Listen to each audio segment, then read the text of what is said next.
Hello, Martin here with more property top tips for you. We've got 7 top tips now on how to sort out your kitchen. Make sure you like this video and make sure you subscribe to the channel. Martin Roberts Property Tidbits. There's lots of fun stuff on this that you really can't avoid missing. If that makes English sense, which it doesn't, I don't think anyway. Elsewhere on the channel, there are lots of bits of advice on all sorts of things. Check out the masterclass section, which has got some really interesting stuff about investing and more deep sort of meaningful stuff about property. Check that out. But for now, let's do the top 10 tips. Well, they're not top, actually, the top 7 tips, because I ran out of juice at 7. So 7 will do, and if you want to see the final 3, you'll have to see one of these things in the future. So yes, your top 7 tips for improving your kitchen. Number 1, the bigger, the better. The more space you can create for your kitchen, the absolute better. People live in their kitchens now more than ever. If you can create a kitchen which is part of the living part of the house, which people can mill around and have fun in while you're doing the cooking, and it just feels like it's part of that whole family environment, then that is what people want. Island kitchens, kitchens which have breakfast bars, kitchens which are part of the family living space. So if at all possible, knock through as many walls as you can on the downstairs floor. Always checking out it's not going to cause the house to collapse by making sure you engage the services of a structural engineer before you start taking out potentially supportive walls. Supporting walls, even supportive walls. Hi, I really like what you're doing. Thank you, wall. No, you know what I mean. Supporting walls. Yes, so bigger the better. Number 2 in the list, positioning of the kitchen is really important. Where in the house you choose to put it. Easily accessible, make it the focal point.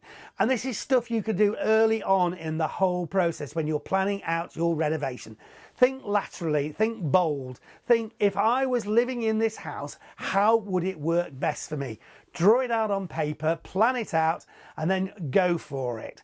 Think about the central location, the kitchen being the focal point of the house, and almost like everything else spins off from that.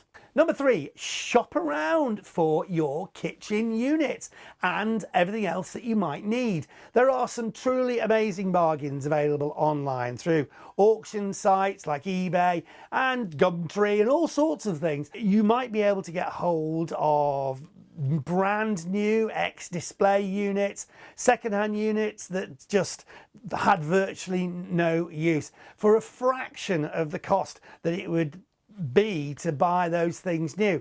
I've known people who've literally got bespoke designer kitchens which would have cost 20 or 30,000 pounds for 800 quid. So check online, look around and see what kind of a bargain you can get.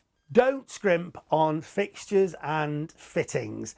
They do say that when you're dressing to impress, it's the shoes, it's the handbag, it's the belt that really matters, not the actual dress or suit. Same applies when it comes to kitchens. Nice fixtures and fittings will be the thing that people notice. Now, taps can be expensive and you might not want to go completely over the top, but spend wisely and do buy nice things that will just give that little lift to the kitchen you are creating. Number 5, think about the design with the end user in mind. So if you are building a family house, then you want to make sure it's a family friendly kitchen. If it's a bachelor pad, then it has a whole different set of criteria you need to think about. So start with that end in mind. Who is this kitchen for and what would that particular person or group of people want from a kitchen, and then design it to be fit for purpose. Number 6, early on in the process, think about electricity and gas.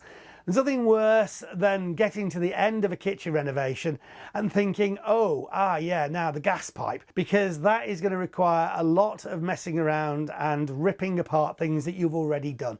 So think early on in the process, where are you going to need sockets?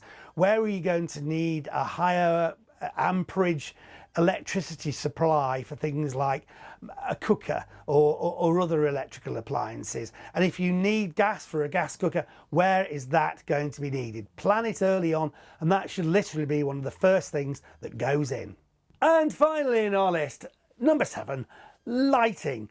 As with other parts of the house, you need to think about getting the lighting right at the start. Lighting should be multi-use, so at one side of it you want to be able to light up the work surfaces so you can cook effectively on them.